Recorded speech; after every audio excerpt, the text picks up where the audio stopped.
ಇವತ್ತು ಅಪ್ಪುವಿನ daily routine ಆಗಿರುತ್ತೆ ಇದು. ಹಾಗೆ ಫುಡ್ ರೂಟೀನ್ ಕೂಡ ಒಂದು ತುಂಬ ಏನು ದೊಡ್ಡ ರೂಟೀನ್ ಅಂತ ನಾನು ಹೇಳಲ್ಲ, ಜಸ್ಟ್ ಸಿಂಪಲ್ಲಾಗಿ ನಾನು ಕೇಳ್ತಾ ಇದ್ರಲ್ಲ ಅಂತ ಹೇಳ್ಬಿಟ್ಟು ಮಾಡ್ತಾಯಿದ್ದೀನಿ ಹೇಗಿರುತ್ತೆ ಅವನ ರೂಟೀನ್ ಅಂತ. ಬೆಳಗ್ಗೆ ಎದ್ದಿದ ತಕ್ಷಣ ಅವನಿಗೆ ಸ್ವಲ್ಪ ಹೊತ್ತು ಮಾತಾಡಿಸಿ ಅವನ್ನ ಎಂಕರೇಜ್ ಮಾಡಿ ಆನಂತರ ಅವನ ದೇವ್ರ ಮುಂದೆ ಕರ್ಕೊಂಡೋಗಿ ನಮಸ್ಕಾರ ಮಾಡಿ ಸ್ವಲ್ಪ ಬಿಸಿನೀರನ್ನ ಕಾಯಿಸ್ಕೊಡ್ತೀನಿ. ಅಂದರೆ ತುಂಬ ಬಿಸಿ ನೀರಲ್ಲ, ಸ್ವಲ್ಪ ಬೆಚ್ಚಗಿರೋ ನೀರನ್ನ ಕಾಯಿಸ್ಕೊಡ್ತೀನಿ. ಆನಂತರ ನಾನು ಹಳೆ ವೀಡಿಯೋಸ್ನ ನೋಡೋರು ಗೊತ್ತಿರುತ್ತೆ, ಅವ್ನು ಬೆಳಗ್ಗೆ ಎದ್ದಿದ ತಕ್ಷಣ ಹೋಗೋದೇ ಹಸುಗಳ ಹತ್ರ ಒಳ್ಳೆಯದು, ಅದು ಅಭ್ಯಾಸ ಅಂತೂ ತುಂಬಾ ಒಳ್ಳೆಯದು. ಪ್ರಾಣಿಗಳ ಹತ್ರ ಹೋಗೋದು, ಮಾತಾಡ್ಸೋದು ಆ್ಯಂಡ್ ಅವ್ರುಗಳ್ನ ನೋಡೋದು, ಅದು ತುಂಬಾ ಆ್ಯಕ್ಟಿವ್ ಆಗಿರ್ತಾನೆ. ಹಾಗಾಗಿ ಅವುಗಳ್ನ ನೋಡ್ತಾ ಅವುಗಳಿಗೆ ಏನಾದರೂ ನೀವು ಹಾಕಿಲ್ವ ಹುಲ್ಲು ಹಾಕಿ ಅಂತ ಅವನೇ ಹೋಗಿ ಹಾಕೋದಕ್ಕೆ ಎಲ್ಲ ಟ್ರೈ ಮಾಡ್ತಾ ಇರ್ತಾನೆ. ಗೋವುಗಳ್ನ ನೋಡೋದು ಒಳ್ಳೆಯದೇ ಅಲ್ವಾ ಬೆಳಗ್ಗೆ ಎದ್ದಿದ ತಕ್ಷಣ. ಹಾಗಾಗಿ ಅವನ್ನ ಕರ್ಕೊಂಡೋಗಿ ಒಂದು ರೌಂಡ್ ಅಲ್ಲೆಲ್ಲ ತಾರಾಡಿಸ್ಕೊಂಡು ಬಂದ ಮೇಲೆ ಅವನಿಗೆ ಹಾಲು ಮತ್ತು ಮೊಟ್ಟೆನ ನಾನು ಕಾಯಿಸಿ ಮತ್ತು ಬೇಯಿಸಿ ಕೊಟ್ಟಿರ್ತೀನಿ. ಅಂದರೆ ವಾರಕ್ಕೆ 3 ಸತಿ ಮಾತ್ರ ಅವನಿಗೆ ಮೊಟ್ಟೆನ ಕೊಡ್ತೀನಿ. ಇನ್ನು ಮಿಕ್ಕಿ ಟೈಮೆಲ್ಲ ಬೇರೆ ಏನಾದರೂ ಹಣ್ಣುಗಳನ್ನ ಕೊಡೋದಕ್ಕೆ ಟ್ರೈ ಮಾಡ್ತೀನಿ. ನಾಷ್ಟ ಮಾಡೋವರೆಗೂ ಅವ್ರು ಆರಾಮಾಗಿ ಆಟ ಆಡ್ಕೊಂಡಿರ್ತಾನೆ. ಹಾಗಾಗಿ ಆ್ಯಂಡ್ ಹಾಲು ಅವನು ಒಂದೇ ಕಡೆ ಕೂತ್ಕೊಂಡು ಕುಡಿಯೋದಿಲ್ಲ, ಅವ್ನಿಗೆ ಈ ಥರ ಓಡಾಡಿಸ್ಕೊಂಬರ್ಬೇಕು. ಅದರಲ್ಲೂ ಅವನಿಗೆ ಬಿಸಿಲಲ್ಲಿ ನಾನು ತೋರಿಸೋದು ಜಾಸ್ತಿ. ಯಾಕೆ ಅಂದರೆ ಯಾವಾಗಲೂ ಒಳಗಡೆನೇ ಇರ್ತಾರೆ ಮಕ್ಕಳು. ಹಾಗಾಗಿ ಸ್ವಲ್ಪ ಎಳೆ ಬಿಸಿಲಿರುತ್ತೆ, ನೀವು 8 ಗಂಟೆ 8:30ಗೆ ಆವಾಗ ನಾನು ಕರ್ಕೊಂಡು ಹೋಗ್ತೀನಿ. ಅದು ಚಿಕ್ಕ ವಯಸ್ಸಿಂದನೂ ಅವ್ನಿಗೆ ಅಭ್ಯಾಸ ಆಗಿಬಿಟ್ಟಿದೆ. ಹಾಗಾಗಿ ಕರ್ಕೊಂಡೋಗಿ ಒಂದಿಷ್ಟು ಓಡಾಡಿಸ್ತಾ ಫ್ರೆಶ್ ಗಾಳಿನ ಅವ್ನಿಗೆ ಅನುಭವಿಸ್ತಾ ಅದನ್ನು ಹಾಲು ಕುಡಿಸ್ಕೊಂಡು ಕರ್ಕೊಂಡು ಬರ್ತೀನಿ. ಮಕ್ಕಳಿಗೆ ಈ ಥರ ಮಲ್ಟಿಗ್ರೇನ್ ದೋಸೆ ಇಡ್ಲಿನ ಮಾಡಿಕೊಡಿ, ತುಂಬಾ ಚೆನ್ನಾಗಿರುತ್ತೆ. ಸೊ ಹಾಗಾಗಿ ಈ ರೆಸಿಪಿನ ನಿಮ್ಮ ಜೊತೆ ಶೇರ್ ಮಾಡ್ತಾ ಇದ್ದೀನಿ. ಒಂದು ಲೋಟದಲ್ಲಿ, ಚಿಕ್ಕ ಲೋಟದಲ್ಲಿ ಒಂದು ಅಕ್ಕಿ ತೊಗೊಂಡಿದ್ದೀನಿ, ಹಾಗೆ ಕಾಬೂನ್ ಕಡಲೆ, ಹೆಸರು ಕಾಳು, ಕಡಲೆಕಾಳು, ಉದ್ದಿನಬೇಳೆ, ಹಾಗೆ ಅಲಸಂಡೆ ಕಾಳು ಮತ್ತು ಕಡಲೆ ಬೀಜ ಅರ್ಧದಷ್ಟು ಮತ್ತು ಕಡಲೆ ಕಾಳನ್ನ ತೊಗೊಂಡಿದ್ದೀನಿ. ಒಂದು 1/4 ಭಾಗದಷ್ಟು ಕಡಲೆನ ತೊಗೊಂಡಿದ್ದೀನಿ. ದೋಸೆಗೆ ಇಡ್ಲಿಗೆಲ್ಲ ತುಂಬಾ ಚೆನ್ನಾಗಿರುತ್ತೆ, ಎರಡೂ ಮಾಡ್ಬೋದು ಇದರಲ್ಲಿ. ಇದನ್ನು ಇವಾಗ ನಾನು ಇಷ್ಟನ್ನು ತೊಗೊಂಡು ಇನ್ನೂ ಕಮ್ಮಿ ಬೇಕಾದ್ರೂ ನೀವು ತೊಗೊಬೋದು, ನಾವು ಕೂಡ ತಿನ್ನೋದ್ರಿಂದ ಜಾಸ್ತಿ ತೊಗೊಂಡಿದ್ದೀನಿ. ಇವಾಗ ಇದನ್ನು ನಾನು ಒಂದು 2 ಸತಿ ಚೆನ್ನಾಗಿ ತೊಳೆದು ಆನಂತರ ಇದನ್ನು ನೆನೆಸೋದಕ್ಕೆ ಇಡ್ತೀನಿ. ಒಂದು 4ರಿಂದ 5 ಅವರ್ ಇಡೀ ಸಾಕು, ಚೆನ್ನಾಗಿ ನೆಂದಿರುತ್ತೆ. ಕಾಳುಗಳು ಕೂಡ ದಪ್ಪ ದಪ್ಪ ಆಗಿ ಚೆನ್ನಾಗಿರುತ್ತೆ. ಇದನ್ನು ನಾನು ರುಬ್ಕೊತಾ ಇದ್ದೀನಿ. ಈರುಳ್ಳಿ ಮತ್ತು ಕರಿಬೇವು ಹಾಗೆ ಶುಂಠಿನ ಹಾಕಿ ರುಬ್ಬಿ ಎತ್ತಿಟ್ಕೊಂಡಿದ್ದೀನಿ. ನೋಡ್ಬೋದು, ಅದು ಚೆನ್ನಾಗಿ ಬೆಳಗ್ಗೆ ಉಬ್ಬಿ ಬಂದ ಮೇಲೆ ಅದಕ್ಕೆ ಸ್ವಲ್ಪ ಉಪ್ಪನ್ನ ಹಾಕಿ ಚೆನ್ನಾಗಿ ತಿರುಗಿಸಿ ಇಡ್ಲಿ ಪಾತ್ರೆಗೆ ನಾನು ಹಾಕಿ ಇಡ್ಲಿನ ಮಾಡ್ಕೊತಾ ಇದ್ದೀನಿ. ನಿಮಗೆ ದೋಸೆ ಬೇಗ ಆಗುತ್ತೆ ಅಂದರೆ ದೋಸೆ ಮಾಡ್ಕೊಳ್ಳಿ. ನಾನು 9:30 10 ಗಂಟೆ ಅಷ್ಟೊತ್ತಿಗೆಲ್ಲ ಟಿಫನ್ ಅವನಿಗೆ ಕೊಡೋದ್ರಿಂದ ಇವತ್ತು ಇಡ್ಲಿನೇ ಮಾಡ್ಕೊಂಡಿದ್ದೀನಿ. ತುಂಬಾ ಚೆನ್ನಾಗಿರುತ್ತೆ ಆ್ಯಂಡ್ ಹೆಲ್ತ್ಗೂ ಕೂಡ ಮಕ್ಕಳಿಗೆ ಒಳ್ಳೆಯದು. ಅಪ್ಪುಗೆ ಇದು ತುಂಬಾ ಇಷ್ಟ. ಹಾಗಾಗಿ ನಾನು ಆಲ್ಮೋಸ್ಟ್ 2 ವಾರಕ್ಕೆ ಒಂದು ಸತಿ ಆದರೂ ಈ ಥರ ಮಲ್ಟಿಗ್ರೇನ್ ಇಡ್ಲಿ, ಈ ಥರ ದೋಸೆನೆಲ್ಲ ಮಾಡಿ ಕೊಡ್ತೀನಿ. ನೀವು ಕೂಡ ರೆಸಿಪಿನ ಟ್ರೈ ಮಾಡ್ಬೋದು, ನೀವು ಕೂಡ ತಿನ್ಬೋದು, ನಮ್ಮ ಆರೋಗ್ಯಕ್ಕೂ ಕೂಡ ಅದು ಒಳ್ಳೆಯದೇ.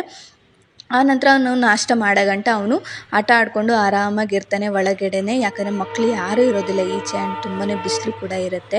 ಹಾಗಾಗಿ ಅವನ ಒಳಗಡೆನೇ ಆಟ ಆಡಿಸ್ಕೊಂಡು ಮಾತಾಡಿಸ್ಕೊಂಡಿರ್ತೀನಿ. ಇವಾಗ ಇಡ್ಲಿ ಕೂಡ ರೆಡಿ ಆಗಿದೆ. ನೀವು ನೋಡ್ತಾ ಇರ್ಬೋದು ಎಷ್ಟು ಸ್ಪಾಂಜಿಯಾಗಿ ಸ್ಮೂತಾಗಿ ಇದೆ. ಮಕ್ಕಳಿಗೆ ಜಲ್ದಿ ನುಂಗ್ಕೊಂಡು ಬಿಡ್ತಾರೆ ಆ್ಯಂಡ್ ಹೊಟ್ಟೆನೂ ಕೂಡ ಫುಲ್ ಅಂತ ಅನಿಸುತ್ತೆ ಅವ್ರಿಗೆ, ಬೇಗನೂ ಕೂಡ ಜೀರ್ಣ ಆಗುತ್ತೆ ಇದು.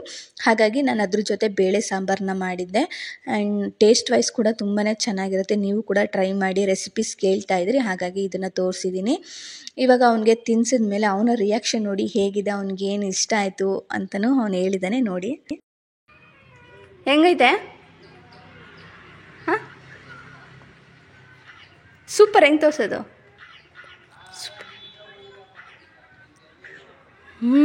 ಚೆನ್ನಾಗಿದೆಯಾ? ಆಟ ಆಡ್ಕೊಂಬೋಗು, ಒಂದು ರೌಂಡ್ ಬಾವು.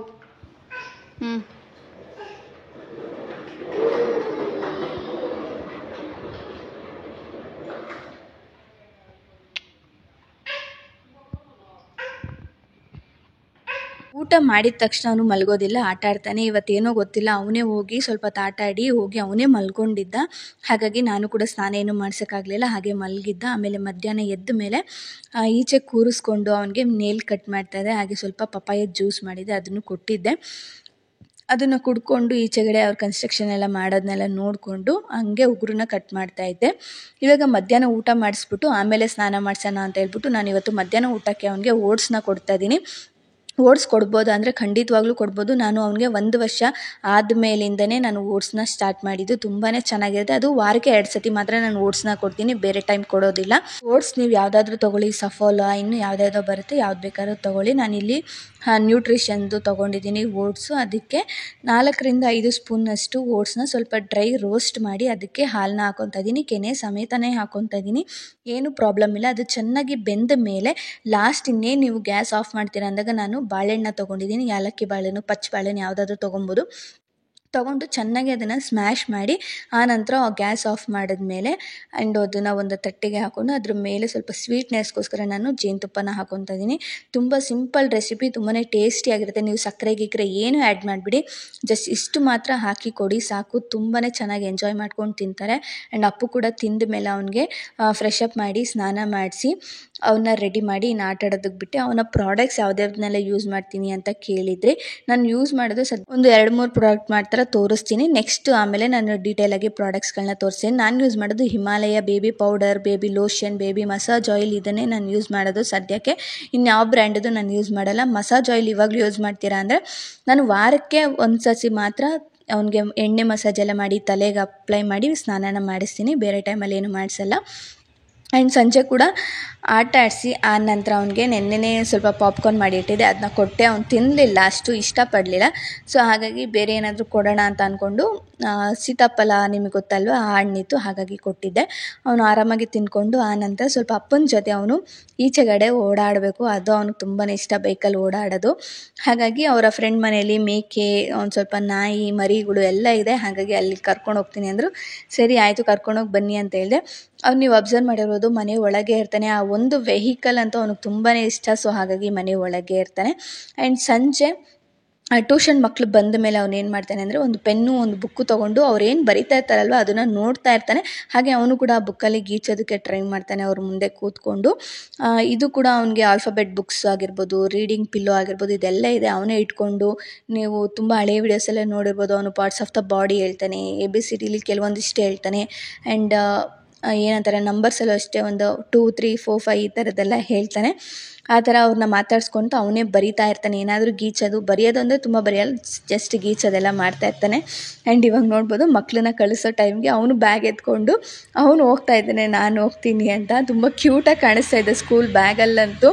ಒಳ್ಳೆ ಸ್ಕೂಲ್ಗೆ LKG ಮಕ್ಳು ಹೋಗ್ತಾರಲ್ಲ, ಸೇಮ್ ಅದೇ ಥರನೇ ಕಾಣಿಸ್ತಾ ಇದೆ. ನಿಮ್ಗೆ ಹೇಗೆ ಕಾಣಿಸ್ತಾ ಇದೆ ಅಂತ ಕಮೆಂಟ್ ಮಾಡಿ. ತುಂಬಾ ಕ್ಯೂಟಾಗಿ ಕಾಣಿಸ್ತಾ ಇದ್ದ. ಸೊ ಅವನ ಡೈಲಿ ರುಟೀನ್ ಇದೇ ಥರನೇ ಇರುತ್ತೆ. ಹೇಳಬೇಕು ಅಂದರೆ ಅರ್ಧಕ್ಕರ್ಧ ಸೇಮ್ ಟು ಸೇಮ್ ಇರುತ್ತೆ. ಇನ್ನೇನು ಜಾಸ್ತಿ ಡಿಫ್ರೆನ್ಸ್ ಏನಿಲ್ಲ. ಆ್ಯಂಡ್ ಮಕ್ಳ ಜೊತೆನೂ ಕೂಡ ಆ್ಯಂಡ್ ಹೋಗ್ಬೇಕಾದ್ರೆ ಅವ್ರ ಜೊತೆ ಮಾತಾಡ್ತಾ ಅವ್ರಿಗೆಲ್ಲ ಬಾಯ್ ಮಾಡ್ತಾ ತುಂಬಾ ಖುಷಿಯಾಗಿರ್ತಾನೆ. ಮಕ್ಳ ಜೊತೆ ಸಿಕ್ಕಿಬಿಟ್ರಂತೂ ಅವ್ನಿಗೆ ಇನ್ನೇನು ಬೇಡ ಅಂತಲೇ ಹೇಳ್ಬೋದು. ಆ್ಯಂಡ್ ಅವ್ರನ್ನೂ ಕಳಿಸ್ತಾನೆ, ಖುಷಿಯಾಗೆ ಕಳಿಸ್ತಾನೆ. ಆನಂತರ ನಾನು ಅವ್ನಿಗೇನಾದರೂ ನೈಟು ಸರಿ ಏನಾದರೂ ಮಾಡಿ ತಿನ್ನಿಸ್ತೀನಿ. ಇನ್ನೂ ಸರಿ ಕೊಡ್ತಾ ಇದ್ದೀರಾ ಅಂತ ಕೇಳಿದರೆ, ಹೌದು ಸರಿ ಕೊಡ್ತಾ ಇದ್ದೀನಿ. ಅವನಿಗೆ ಸರಿಗೆ ಅಂದರೆ ಕಾಳುಗಳನ್ನೆಲ್ಲ ಹಾಕಿ ನಾನು ಮಾಡಲ್ಲ. ಮಾಮೂಲಿ ನಮ್ಮದು ರಾಗಿ ಹಸಿಟ್ಟು ಬರುತ್ತಲ್ಲ, ಅದನ್ನೇ ಚೆನ್ನಾಗಿ ಗಂಟಿಲ್ಲದೆ ತಿರುಗಿಸಿ ಆಮೇಲೆ ಅವನಿಗೆ ಕೊಡ್ತೀನಿ. ಯಾಕೆ ಕಾಳುಗಳನ್ನ ಕೊಡ್ತಾಯಿಲ್ಲ ಅಂದರೆ, ಅವನಿಗೆ ಚಿಕ್ಕ ಮಗು ಆಗಿದ್ದಾಗ ಅವನಿಗೆ ಕಾಳುಗಳನ್ನೆಲ್ಲ ಹಾಕಿ ಈ ಥರ ಸರಿ ಮಾಡಿ ತಿನ್ನಿಸಿದಾಗ ಅವನಿಗೆ ಕರೆಕ್ಟಾಗಿ ಡೈಜೆಷನ್ ಆಗಿರಲಿಲ್ಲ. ಹಾಗಾಗಿ ಇವಾಗ ನಾನು ಸಪ್ರೇಟಾಗಿ ಕಾಳುಗಳನ್ನ ಕೊಡ್ತೀನಿ. ಈ ಥರ ಮಲ್ಟಿಗ್ರೇನ್ ದೋಸೆ, ಈ ಥರ ಇಡ್ಲಿ ಮಾಡೋದಾಗಿರ್ಬೋದು, ಈ ಥರ ಮಾಡಿ ಕೊಡ್ತೀನಿ. ಇಲ್ಲ ಕೆಲವು ಸತಿ ರೈಸ್ ಐಟಮ್ಸಲ್ಲಿ ಹಾಕಿ ಕೊಡ್ತೀನಿ, ತರಕಾರಿ ಕಾಳುಗಳನ್ನೆಲ್ಲ ಹಾಕಿ ಬೇಯಿಸಿ ಕೊಡ್ತೀನಿ. ಈ ಥರದನ್ನ ಅಭ್ಯಾಸ ಮಾಡಿ ಕೊಡ್ತೀನಿ. ಆ್ಯಂಡ್ TV ಹಾಕಿದ್ದೆ, ಮಾತಾಡಿಸ್ಕೊಂಡು ಒಂದು 9 ಗಂಟೆ ಅಷ್ಟೊತ್ತಿಗೆ ಅವನು ಊಟ ಎಲ್ಲ ಆಗಿರುತ್ತೆ. ಆ್ಯಂಡ್ 9 ಗಂಟೆ ಆದಮೇಲೆ ಅಂದರೆ ಇನ್ನೂ ಸ್ವಲ್ಪ ಬೇಗನೆ ತಿನ್ನಿಸ್ಬೇಕು ಅಂದ್ಕೊತೀನಿ. ಆದರೆ ಟ್ಯೂಷನ್ ಇರೋದ್ರಿಂದ ಅಷ್ಟು ಬೇಗ ಆಗೋಲ್ಲ. ಆಲ್ಮೋಸ್ಟ್ ಒಂದು 8:45, 9 o'clock ಆಗಿರುತ್ತೆ. ಅವನ್ನ ತಿಂದ್ಬಿಟ್ಟು ಸ್ವಲ್ಪ ಹೊತ್ತು ಕೂತ್ಕೊಂಡು ಅವನೇ TV ನೋಡಿಕೊಂಡು, ಅವ್ರ ಅಪ್ಪ ಏನೋ ತಿನ್ನೋಕೆ ಕೊಟ್ಟಿದ್ರೆ ಅದನ್ನ ತಿಂದ್ಕೊಂಡು ಕೂತಿರ್ತಾನೆ. ಆ್ಯಂಡ್ ಊಟ ಆದಮೇಲೂ ಊಟಕ್ಕಿಂತ ಮುಂಚೆನೂ ಮಲಗಿಸಲ್ಲ ನಾನು. ಆ್ಯಂಡ್ ಮಧ್ಯಾಹ್ನ ಮಲಗಿರ್ತಾನೆ. ಆ್ಯಂಡ್ ನೈಟು ಕೂಡ ಮಲಗ್ತಾನ ಅಂತ ಕೇಳಿದ್ರಿ, ಹೌದು ಮಲಗ್ತಾನೆ. ಅವ್ನು ನೈಟ್ 9-9:30 ಅಷ್ಟೊತ್ತಿಗೆ ಮಲ್ಕೊಂಡ್ರೆ ಬೆಳಗ್ಗೆ ಅವ್ನು ಎದ್ದೇಳೋದೇ 6:30, 7 ಗಂಟೆ ಈ ಥರ.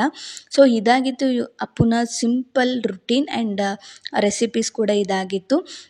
ಇನ್ನೂ ಈ ಥರ ಡಿಫ್ರೆಂಟ್ ರೆಸಿಪೀಸ್, ಅವನ ರುಟೀನ್ ಏನಾದರೂ ಬೇಕು ಅಂದರೆ ಕಮೆಂಟ್ ಸೆಕ್ಷನಲ್ಲಿ ಕಮೆಂಟ್ ಮಾಡಿ. ಈ ರುಟೀನ್ ಹೇಗೆ ಅನ್ನಿಸ್ತು ನಿಮಗೆ ಅನ್ನೋದನ್ನ ಕಮೆಂಟ್ ಸೆಕ್ಷನಲ್ಲಿ ಕಮೆಂಟ್ ಮಾಡಿ ಅಂತ ಹೇಳ್ತಾ ಸಿಗೋಣ ಮುಂದಿನ ವೀಡಿಯೋದಲ್ಲಿ. ಅಲ್ಲಿವರೆಗೂ take care, bye bye. Thank you for watching. Lots of love.